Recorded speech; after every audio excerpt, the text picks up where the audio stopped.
Woo!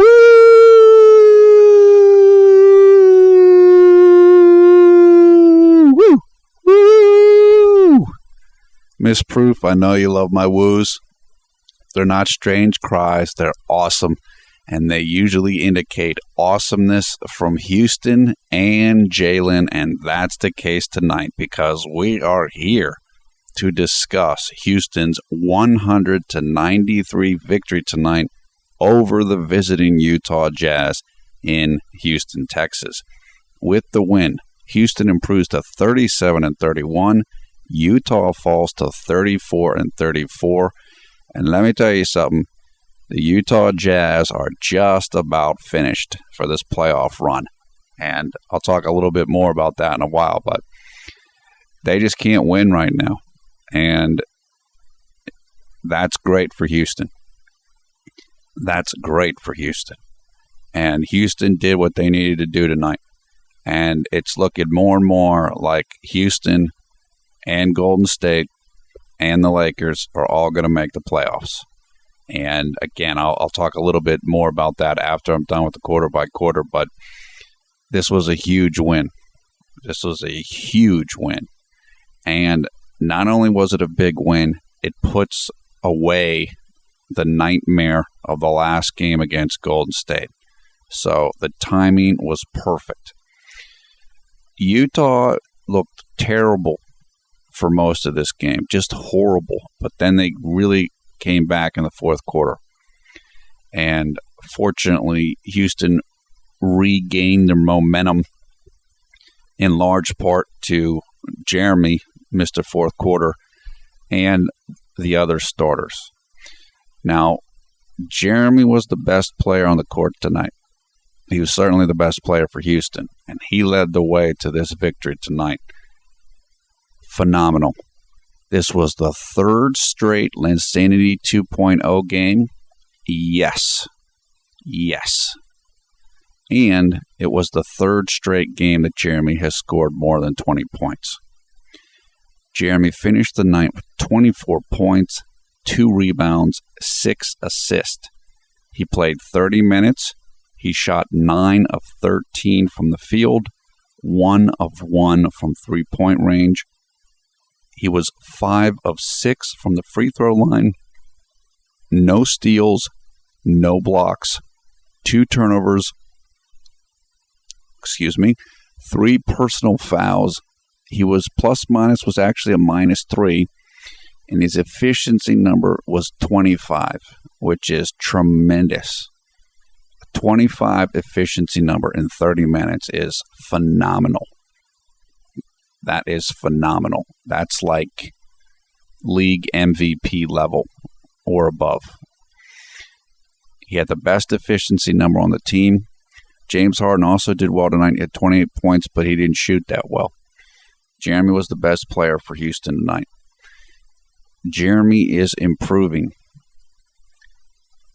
And one of the ways that he's improving is that he's getting more consistent. I've talked about this a number of different times this year, which is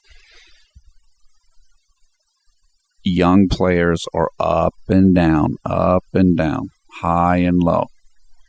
When they start becoming better is when they start getting more consistent. So you know what to expect from them game after game. Now, do I think Jeremy's going to score 20 points or more every single game going forward this year and into next year? No. He'll still regress at times.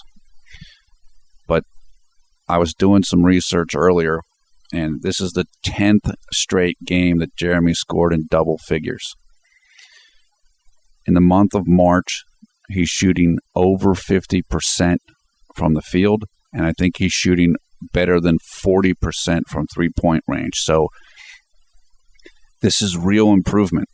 This isn't a fad or a phase. He's getting better, and it's starting to add up, and it's just great to see.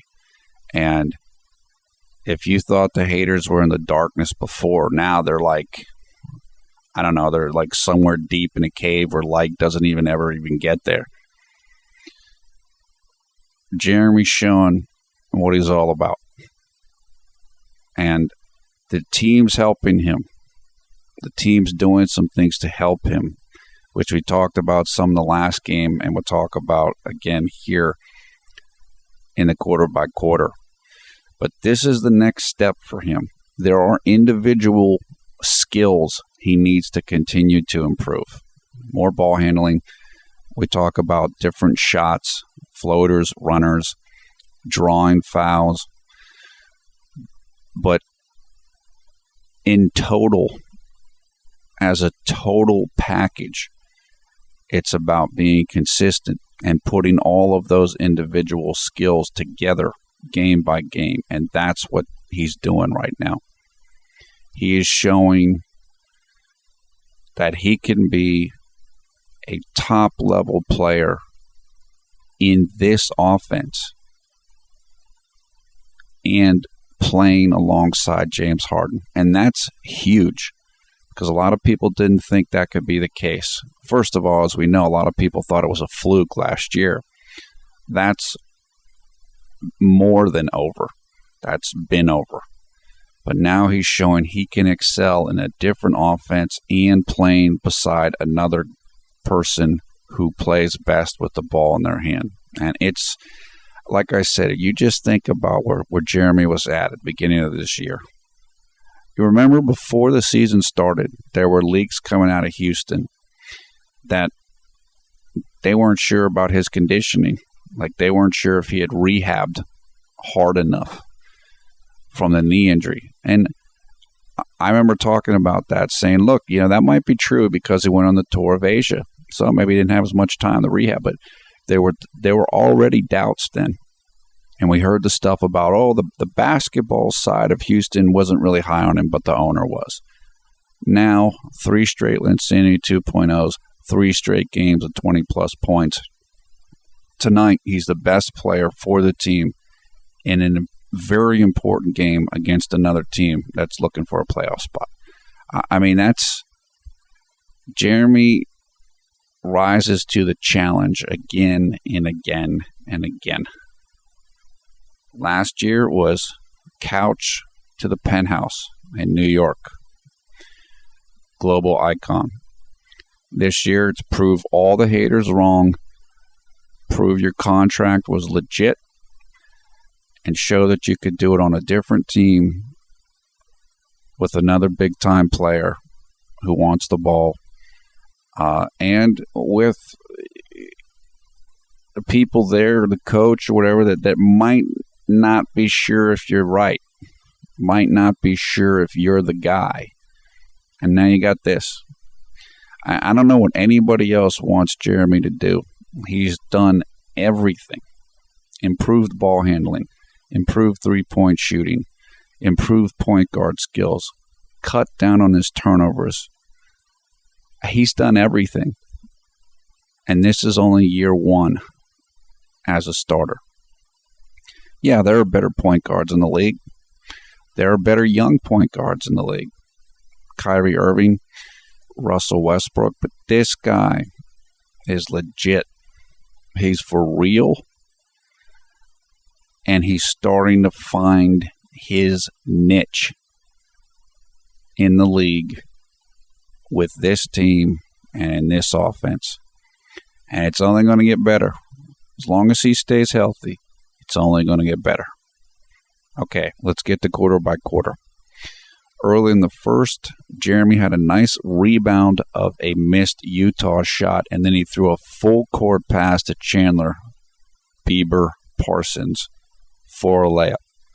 That must have been the length of the court is, I believe it's 84 feet. That pass was at least 75 feet, and it was right on target. It was right. Well, it was at least 70 feet. I'll say that. Terrific pass. Terrific pass. Also early in the first. This was a really funny play. Jeremy turned the ball over. Like he was in the lane on offense, and he turned the ball over, and then the Utah guy basically passed it right back to Jeremy. So he stole the ball back and shot a little floater layup for a nice 2-point play. Now, I wrote a note here. Because people talk all the time about Jeremy's stamina or his stamina issues and on back-to-backs and this type of stuff. The reason why Jeremy gets tired is because he plays so fast, and the Rockets play in a fast pace. In another year or two, he won't have that issue. He won't have that. His body will be more used to it. Again, this is his first full year as a starter. This is his first entire season playing those kind of minutes. He'll get used to it. But it's tough. You have to be in a certain type of condition to play the system that Houston runs. And it's above what the rest of the players in the NBA play in, except for those that play in fast systems also, like what the Lakers play in with D'Antoni. It's a different level of conditioning. And it just takes time. And what Jeremy will learn from this season is he will learn what he needs to do in between games and between games of back-to-back. You play one night and then you play the next night. How to recover in that. That's something that you have to go before you can adjust to it. Like I said, look, I think that part of the reason why Jeremy hurt his knee last year was he wasn't ready for the minutes. He came from the bench, and all of a sudden he's playing 40 minutes a night. And I don't think his body was ready for that. The great thing about this year is we've only got like 14 games left, and he hasn't had any injury issues. None. And again, we're not even thinking about his knee anymore.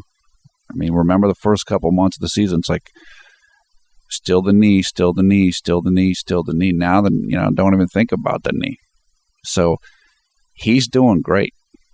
He's doing great, and it will get better next year. He will understand his body better. I just made a little note here, too. Demo had a great move early in the first here. Demo, as I said, he's great on offense, and he's got a lot of good fakes. Well, he got the ball at about the free throw line extended on the left-hand side, or maybe even the top of the key extended to the left. And he took one dribble, and he faked like he was going to pass it. I think he faked over to his right. And the defender was frozen, and then he just went in for a monster dunk. I mean, a huge, huge dunk. And that was set up because of the fake. Like I said, fakes are important. Sometimes you'll see a player make a fake, and it looks like it's nothing. But it doesn't matter what the fake looks like. If it gets your defender off balance, it works. And Demo's got a lot of little fakes that work great. Some of them look a little bit silly, but the fake that he did on that dunk was awesome, and it absolutely worked. So it was great to see Demo. Demo had a tough game last game, and so it was nice to see him with that move. Okay, also early in the first, Jeremy took a cross-court pass from James Harden. Cross-court just means that, like, James Harden was on the left-hand side of the court, and Jeremy was on the right-hand side. So cross-court means you throw it all the way across the court. A lot of times in an offensive setup, what you'll see is instead of passing it across the court, a guy will pass it from the left side up to the top, and then the guy at the top will pass it to the right. But this was a cross-court pass. Harden saw Jeremy across the court. He passed it to him. Jeremy realized that there was a driving lane there. There was an open space to get to the rim. He saw it. As soon as he caught the pass, he just darted away and got a nice little right-handed scoop layup up over Al Jefferson. He just beat Al Jefferson to the spot. Al Jefferson's he's not a great shot blocker, but he's good. He's a decent shot blocker. And Jeremy just beat him to the spot, put the ball up off the backboard before Al Jefferson could get there. Terrific play. Terrific play, smart play. And as we talk about, guards have to figure out ways to beat big guys on layups. You've got to find ways to beat them, and one way to beat them is to get to the spot before they get there. And that's what Jeremy did on that play, which is a terrific play. Middle of the first, Jeremy had a nice pass to James Harden for a three-point shot from 25 degrees right of the top of the arc. That came with 6 minutes left in the first quarter. Houston was doing well early. As I said, they were in control of this game for most of the game. And Jeremy was right there the entire way. Patrick Beverley came in for Jeremy with the score was 18-15 Houston, 3 minutes and 10 seconds left in the first quarter. Jeremy started the second quarter on the bench, as is typical for him, as we talk about that kind of bridge substitution pattern of McHale, where he likes to kind of bridge Patrick Beverley between the end of the first quarter and the start of the second quarter. That's what it was in this instance as well. Jeremy came back into the game with 6 minutes and 21 seconds left in the second quarter.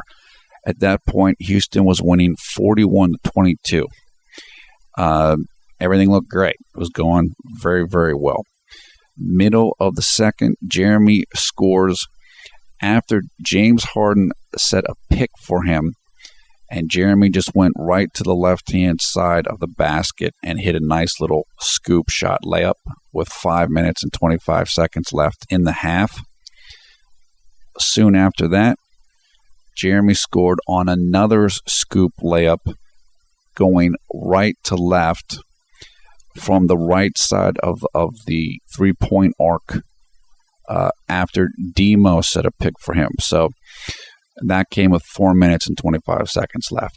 Now, what I noted here, and we saw this in the Golden State game, and we saw it in the game before that, I believe, the Rockets are running more pick and rolls for Jeremy. Finally, if you set picks for Jeremy, he's going to score really easily. And that's what happened tonight. So if you want easy buckets, set picks for Jeremy. And if they double team him, and Utah didn't double Jeremy on the picks very often tonight. They did it a little bit later after they started getting burnt with it, but they didn't do it that much. If you don't double team Jeremy, then your secondary defender, meaning your center, your shot blocker, better be very quick and very good. If not, Jeremy's going to beat him. Jeremy's going to beat him to the spot, and he'll do reverses and stuff so that he can use the rim as a shield. He's very good at that. And again, Jeremy's extremely fast. So if he builds up momentum coming off of a pick, he's going to beat the guy. He's going to beat the secondary guy. And if nothing else, he'll probably draw a foul. And if you double him, most of the time, he's going to find the open man. So it's a pick and roll is one of the most basic basketball plays that there is. And Jeremy's great at it, as we know. And now Houston's starting to they're doing it more and more. And again, I don't think it's Jeremy calling the picks. I don't think it's Jeremy just saying, hey, come up and set a pick. They're starting to incorporate it more in the offense. And that just says that Coach McHale and these guys are starting to realize, why don't you do what worked for Jeremy last year? And they did it, and it's working again. Late in the second, with 3 minutes and 2 seconds left in the half, Jeremy had another full court pass to Chandler Parsons for a layup. Again, I mentioned this. Someone on Clutch Fans was saying, Jeremy misses the passes so many times. Really? Because I'm not seeing that. I see a whole bunch of easy layups and dunks coming from his passes. In fact, in this game, and I didn't mark down when it was because it didn't work, Jeremy had another full court pass to Omer Ashik who missed the dunk, but it was a great pass. Omer saw it. Omer caught it. He just missed the dunk, and it was a little bit contested on the dunk, but he was in perfect position. It was a full court pass. I mean, Jeremy's great at that. And I'll tell you what, as a guard, or actually as anybody,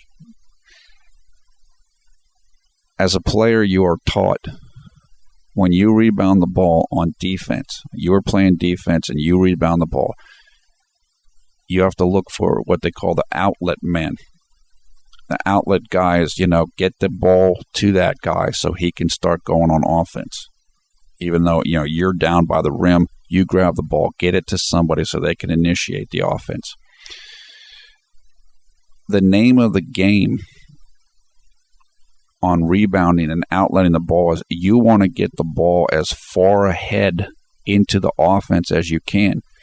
In other words, if all of your teammates are back on your side of the half court, well, then you can only throw it there.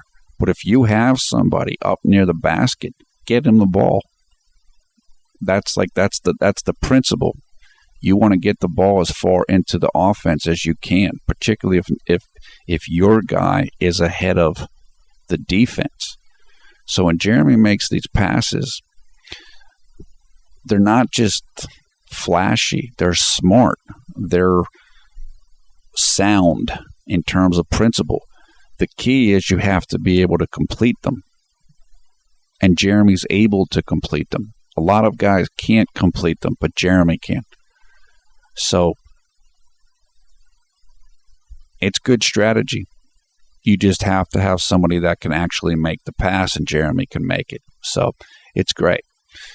Jeremy came out of the game with 1 minute and 6 seconds left in the second quarter. At that point, Houston was up 52-33. The reason why Jeremy came out of the game at that time, and James Harden also came out at the exact same time, was because they both had 2 personal fouls, and Kevin McHale didn't want them to get the third one. Now, if you remember, earlier this year, I don't remember which game it was.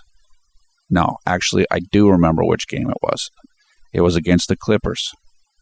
And I ripped McHale because it was the same circumstance. There was very little time left in the second quarter. And McHale did not take Jeremy out of the game.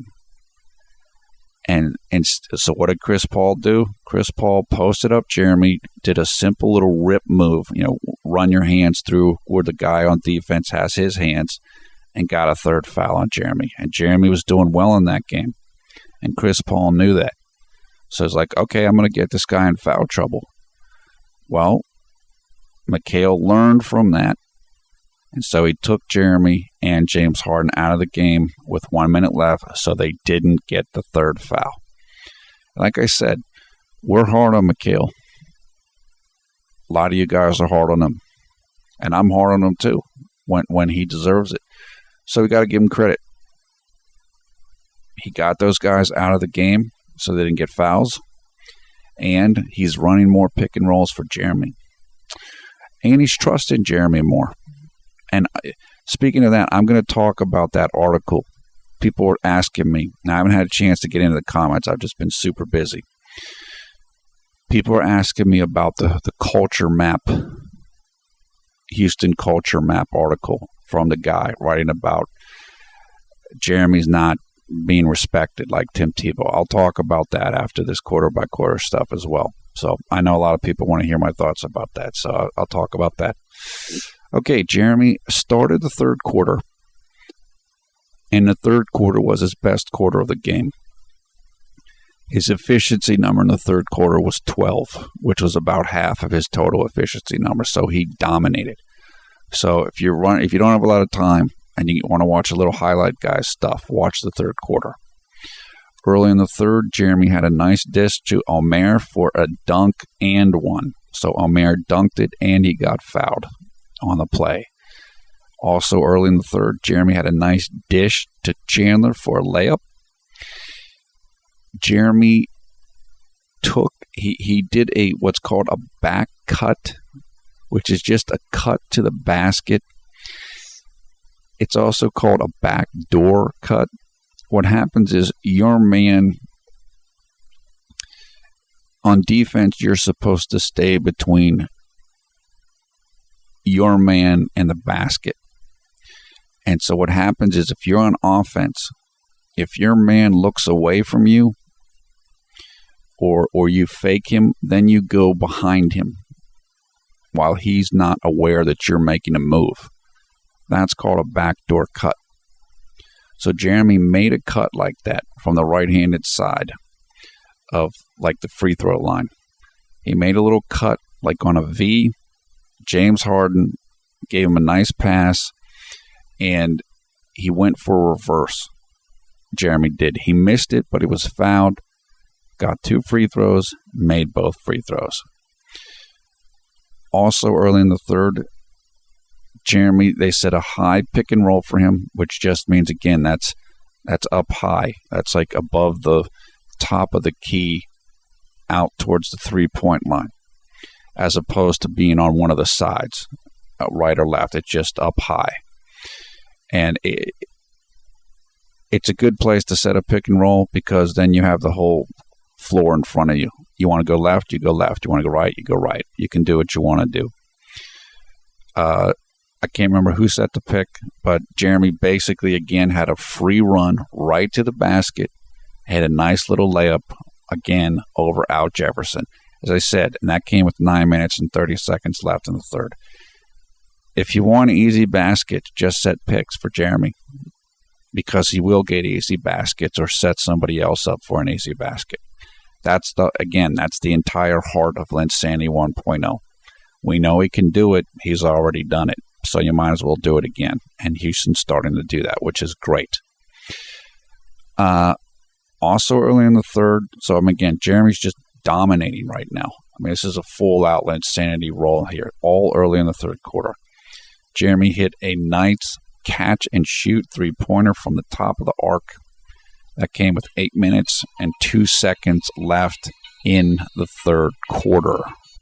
Moving on to the middle of the third quarter, right after the Utah Jazz, after the Jazz had made a field goal on their offense, Jeremy took the ball from the out-of-bounds pass and ran right through the middle of Utah's defense. The guys on Utah's team were still getting back to get on defense.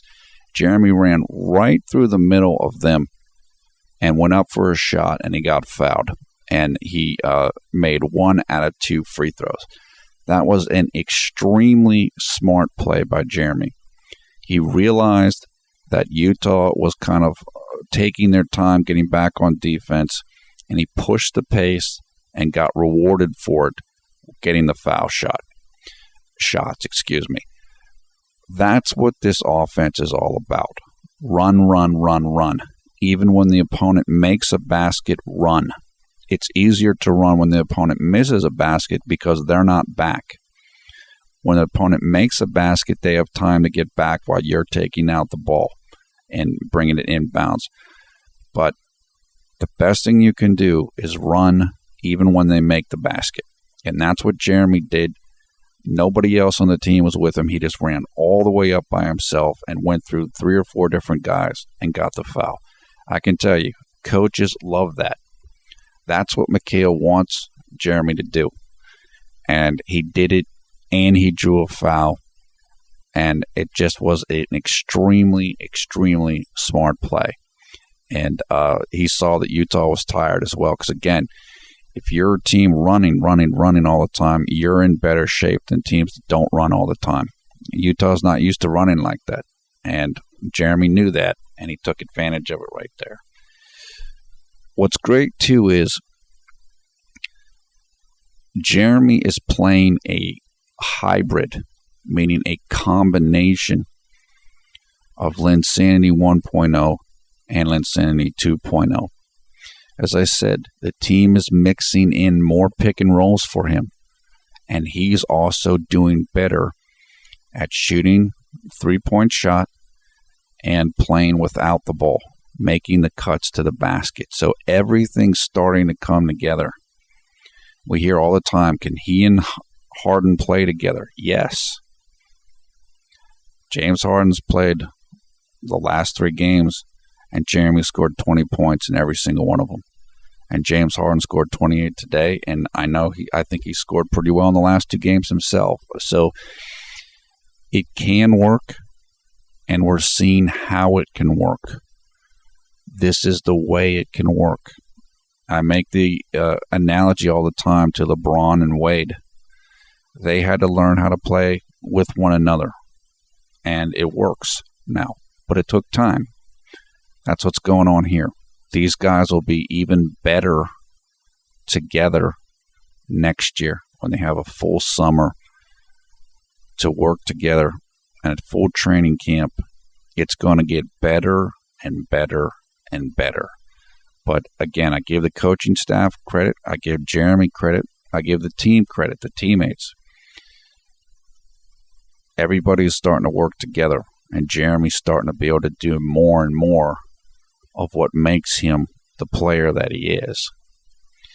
Middle of the third, Jeremy hit a nice 18-foot jump shot from the top of the key, extended right, from about 18 foot off of the dribble. A nice shot. Jeremy was really feeling it. You could see the swagger that he had. He was feeling great. At that point, he was 7 of 8 from the field. So he's hitting everything. I mean, it was just a great night. Now, at this point in the game, there was 4 minutes and 20 seconds left in the third quarter, and Houston was up by 23 points. This game looked like it was over. It looked done.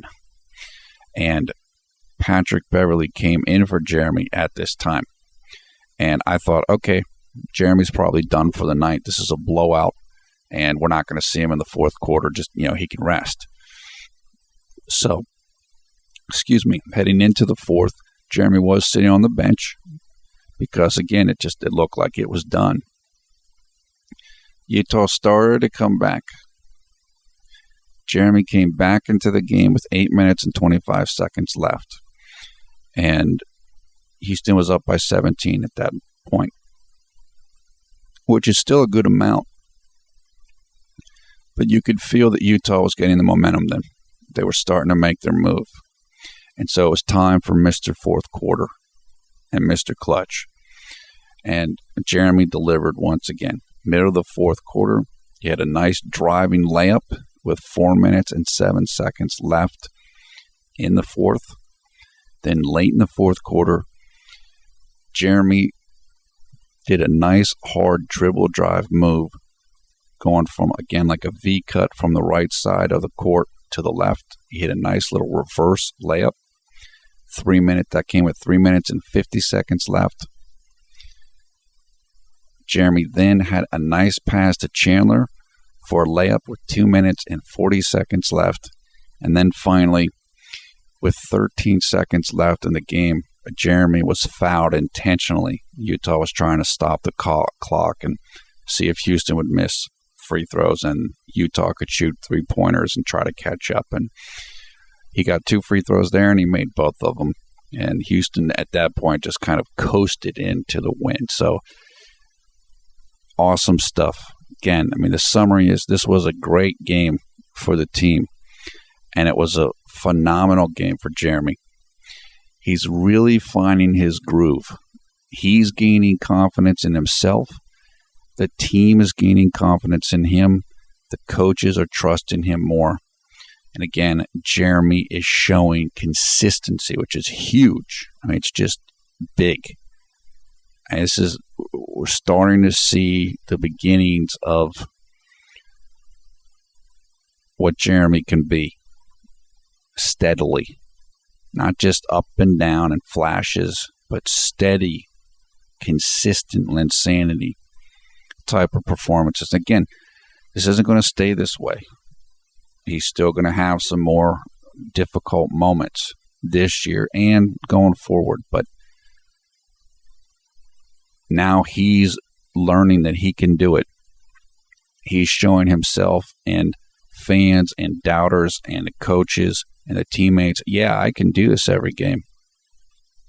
Just like Linsanity 1.0, not a fluke. This isn't a fluke either. And the more that he can do it, the more confidence he's going to have and everybody else is going to have in him. So we're starting to see it. When Jeremy gets to the level that I think he can get to, borderline or even all-star level, this is what it's going to look like. 9 in and 9 out, he's going to be able to play like this. Some nights he won't hit shots. So there will be the nights where he scores 10 points. But you're going to see more like this, more steadily very good play. And this is what it will look like whenever he's reached that level. Again, there's still plenty for him to improve upon, which means he's only going to get better and better and be able to do more and more. That's what's so exciting. So it's great. Okay, Houston is looking like a very solid playoff contender right now. They're 3 games up on Utah and after tonight. And again, Houston now has a tiebreaker on Utah. They won the season series 3-1. So if both teams finish with the same record, Houston gets a tiebreaker. Houston would be in the playoffs ahead of Utah. So that's great. They're 5 games up on Dallas, who lost tonight. There's still 14 games left in this season, the regular season. So Houston can't let up now. It's not all done yet. But this was a huge game. This was almost like a playoff elimination game. And Houston won it. The Rockets are in number 7 spot right now. They're 1 game behind Golden State, who lost tonight. And remember, Houston has the tiebreaker with Golden State as well, which is great. And the Rockets are 1 1/2 game up on the Lakers, who continue to do well and keep winning. Although they did lose in Phoenix. But that was without Kobe, and Pau Gasol is going to be coming back soon. So we can't relax right now. But this was a huge stepping stone to put Utah further away in the rearview mirror. Get a little breathing room. Again, I hope that Houston's able to get the 6th seed. But I don't care. The most important thing is just make the playoffs. Just make the playoffs and go from there and be playing well when you get there. And tonight was a great game for that. It was a phenomenal game. Just great. I mean, it's definitely a woo win. There's no question about that. Linsanity 2.0 in full effect for the 3rd straight game. That is amazing. I love it. I love it. I love it. Okay, it's 11:25 p.m. on, what is today? Is it Tuesday or Wednesday? It's Wednesday. Lost track of my days. Wednesday, March 20th, 2013, which means that it is 12:25 p.m. on Thursday, March 21st in Taipei, Taiwan. All right, now let's talk about this Houston culture map article. I can't remember the guy's name who wrote it. I can see his face in my mind right now, but I came upon the article on Clutch Fans because Clutch put it up. I know a number of you have seen it, and essentially the title of the article is Jeremy Lin Shackling Hurts the Rockets, Almost Treated with Tim Tebow Disdain. There are things that the guy says that he wrote that aren't right. Or don't make sense from a basketball perspective. In other words, the person that wrote the article, I don't think is a basketball expert. They made some just mistakes. He was saying something like Jeremy's 16 field goal attempts per game. That's not going to happen. I mean, Dwayne Wade gets 16 field goal attempts per game. So that's not realistic for Jeremy. So there was a little bit of those types of mistakes in this thing. However, the core of the article saying that Jeremy should be trusted more. Well, yeah, I agree with that completely. Just the same way that all you guys do, or pretty much everybody listening to this video does. We do want the team to trust Jeremy more. And I think we're starting to see that. I think we are starting to see Mikhail trust Jeremy more. We went through the whole thing, who's playing the fourth quarter, and Jeremy doesn't play for 3 straight fourth quarters and all this stuff. I think we're getting past that now. And the more Jeremy plays like this, the easier it's going to be to say goodbye to those days. So the person that wrote that article, in essence, is correct. And Jeremy is proving them correct. As I said, this will get easier. It will become clearer that Jeremy's the person that needs to be playing the most of the minutes, the starters' minutes as a point guard. Not Patrick Beverley, not Aaron Brooks, not anybody else. Jeremy's the guy. Like I said, I'm glad we have quality backups, but Jeremy's the dude. He's Mr. Fourth Quarter. He's clutch. He's the surgeon. He's everything else. Again, it's a process. This is Jeremy's first full year as a starter. It takes time. But I think Mikhail's getting it now. And I think Mikhail's starting to trust Jeremy more and realize that Jeremy gets it. I think it's important to Mikhail that his point guard knows what Mikhail wants. And I think Mikhail understands that Jeremy knows that. Look, Mikhail had issues with Kyle Lowry last year. That's why Kyle Lowry wanted off of the team, a point guard. Or that's my understanding of the situation anyway. So Mikhail is tough on point guards, but I think he's starting to trust Jeremy more and more. The thing is, if you work with somebody who's tough like that, once they trust you, then you're good. It might take a while for them to trust you, but once you earn the trust, then that's it. Then there's no going back. And that's becoming the case more and more. I think it's getting clearer and clearer with how Jeremy's performing. He's the guy. He's the guy. So that's what I think about that article. The guy made a good point in between some stuff that wasn't stuff coming from a basketball expert, but the core of the point I thought was good. And, it's good. It's good that that's being said. Okay, as I said, look, I haven't had a chance to answer almost any comments. I will come down the comments today. I've just been extremely busy with other stuff. I appreciate you guys' patience. I'll be back more in the mix soon, but it's probably going to take me another few days still. But I will come down when this video goes up, because this was a pump-up win. Everybody needs to celebrate and have fun with this. And I did, you guys probably saw, I did the Miami Heat video. I did that because I was around, and it was an historic game because Miami won their 23rd straight game in a row, which is the second longest streak in the history of the NBA.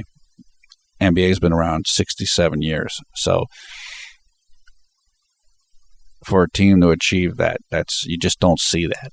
So I wanted to make a quick video about that, and that's what I did. As I said, look, I'm going to come down in the comments. I got to get something to eat, but I'm looking forward to interacting with everybody. This was a big win, and from a Jeremy Lin perspective, it's just getting better and better now. You can see the confidence. You can see the swagger. What we saw in Linsanity 1.0, and the teammates are giving him the ball, and it's just getting more and more fun to watch. It's great. The next game is coming up on Friday, 2 days from today, against the Cleveland Cavaliers. That is on, again, Friday, March 22nd. That will take place at 8 p.m. Eastern Time in the United States, which means it'll take place early Saturday, March 23rd, 9 a.m. in Taipei, Taiwan. We need to keep winning. There's a stretch of the schedule coming up soon. It's going to be very difficult. There's 4 games in a row that are going to be really difficult for Houston. So they need to get as many wins as they can right now. Cleveland's missing its best players. Houston's got to win that game. And I expect them to win it. So looking forward to that in 2 days from now. Guys can get some rest, sleep in their own beds. They're not on the road. There's a nice little homestand here, so that is tremendous. Okay, your comments below on this awesome win. Thumbs up, thumbs down this video. We'll have full information in the video description below the video player. Game stories, game highlights, box score of the game, and information so you can come and join the Conservative New Media Facebook group if you'd like to do that. We have over 2,000 members there and counting. Love to have you come and be a part of that. I am Paul F. Villarreal, the NBA expert. Thanks for watching Conservative New Media. We strive to be the #1 Jeremy Lin YouTube fan channel. Tremendous victory tonight. And Jeremy is getting better and better and more comfortable with his role on this team, in this offense, and in this league while a member of the Rockets. It's getting simpler and simpler for him, and it's going to get better and better still. And I'm extremely excited for it, just like all of you guys are. So talk to you soon in the comments, and hope you're having a great day or great night wherever you are around the world when you watch this video. Take care. Looking forward to the next game against Cleveland in 2 days.